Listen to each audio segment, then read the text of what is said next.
শুক্রবার মেদিনীপুর কলেজ মাঠে অনুষ্ঠিত তৃণমূল কংগ্রেসের রণসংকল্প সভায় নজর কাড়া প্রতিবাদ কর্মসূচি সভা মঞ্চের র্যাম্পে সেই সব মানুষজন যারা বাস্তবে জীবিত হলেও নির্বাচন কমিশনের নথিতে মৃত হিসেবে চিহ্নিত বলে অভিযোগ। এই ঘটনাকে সামনে রেখে বিজেপি এবং নির্বাচন কমিশনের বিরুদ্ধে তীব্র আক্রমণ জানালেন তৃণমূলের সর্বভারতীয় সাধারণ সম্পাদক অভিষেক বন্দ্যোপাধ্যায়। সভা থেকে অভিষেক বন্দ্যোপাধ্যায় অভিযোগ করেন, বাংলার সাধারণ মানুষ যেহেতু বিজেপির বিরুদ্ধে ভোট দেয়, তাই তাদের ভোটাধিকার কেড়ে নিতে পরিকল্পিতভাবে নির্বাচন কমিশনের মাধ্যমে মৃত বলে দাগিয়ে দেওয়া হচ্ছে।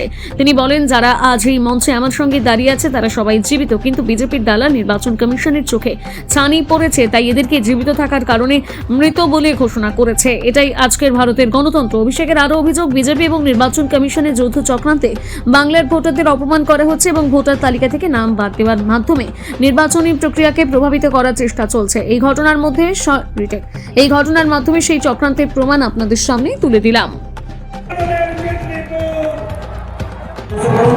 এখন আমি আপনাদের সামনে আমাদের ঢাকার জামালপুর জেলা সংখ্যালঘু ছেলে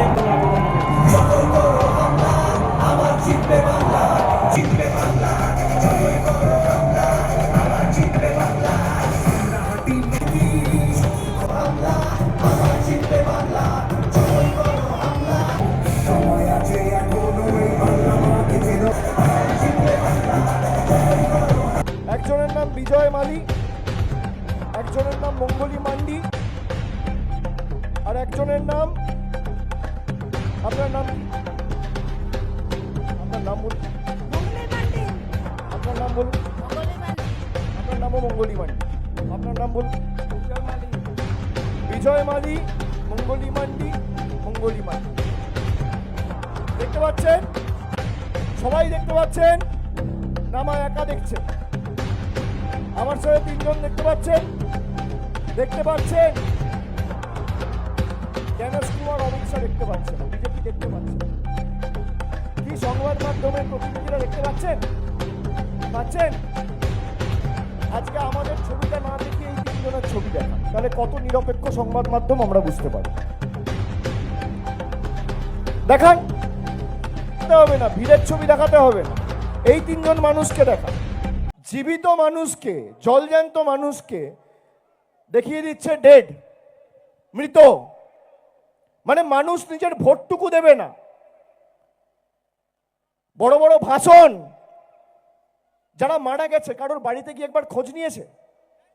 12 বছর ক্ষমতায় 10টা মানুষকে বাড়ি দিয়েছে, 4টে রাস্তা করেছে, গ্রামে ঢুকে খুঁটি পুঁতে একটা 10 ওয়াটের বাল্ব লাগিয়েছে, একটা সাবমার্সিবল টিউবওয়েল লাগিয়েছে, একটা স্বাস্থ্য কেন্দ্র করেছে। কি করেছে? বিভাজন। এটা রাখতে দিলে আলসার আর বাড়তে দিলে ক্যান্সার, রেখে দিলে আলসার আর বাড়তে দিলে ক্যান্সার। যোগ্য জবাব মেদিনীপুরের মানুষকে দিতে হবে। দেবেন তো? আমাদের উপর যে অত্যাচার, আমাদের উপর যে লাঞ্ছনা, বঞ্চনা, নিপীড়ন, শোষণ, মেদিনীপুরের মানুষ যেভাবে রুখে দাঁড়িয়েছে, 2011, 16, 21, 26 যেন ব্যতিক্রম না হয়। আপনাদের অবদান অনস্বীকার্য। আমি স্যালুট জানাই এই জেলার মানুষকে, স্যালুট। 19 এবার 15-0 করতে হবে তৃণমূলের পক্ষে। আমি যেখানে যাচ্ছি দেখছেন জল জ্যান্ত মানুষকে দেখিয়ে দিচ্ছে ডেড। আপনারা ফর্ম 6 ভরবেন, তৃণমূল কংগ্রেসের কর্মীরা আপনাদের পাশে দাঁড়িয়ে ফাইনাল লিস্টে আপনাদের নাম উঠবে, কারোর বাবার ক্ষমতা নেই আপনাদের নাম বাদ দেবে। ঠিক আছে? একদম চিন্তা করবেন। যতটা অধিকার আছে আপনাদের সকলের এই দেশের প্রতি, এই মাটির প্রতি, ততটাই অধিকার আছে, কোনো চিন্তা করবেন। 16, 17, 18, 19 কি বললাম মনে আছে? ইআরও অফিসের বাইরে, প্রথমত আমাদের হিয়ারিং ভেন্যুগুলোর বাইরে ক্যাম্প হয়েছে। ক্যাম্পে আমাদের প্রতিনিধিরা আছে। যদি কোনো বিজেপির ছোট নেতা, মাঝারি নেতা, বড় নেতা, ছোট নেতা বা তাদের ভাষায় কার্যকর্তা, কিসের কর্তা? কার্যকর্তা যদি যায়, আচ্ছা করে একটু ডিজের বার্তা চালিয়ে দেবেন, কার্যকর্তাকে শুনিয়ে দেবেন, কিন্তু শান্তিপূর্ণভাবে একটু রবীন্দ্রসঙ্গীতও চালাবেন, যে বুথে দরকার হবে। যদি দেখেন কেউ আইন বহির্ভূত কাজ করছে, ছোট বড় বিজেপি নেতার বাড়ি ঘেরাও করবেন, আমাকে ডাকবেন, আমি যাব, আমি আসবো, আপনার পাশে দাঁড়াবো। বাংলার মানুষকে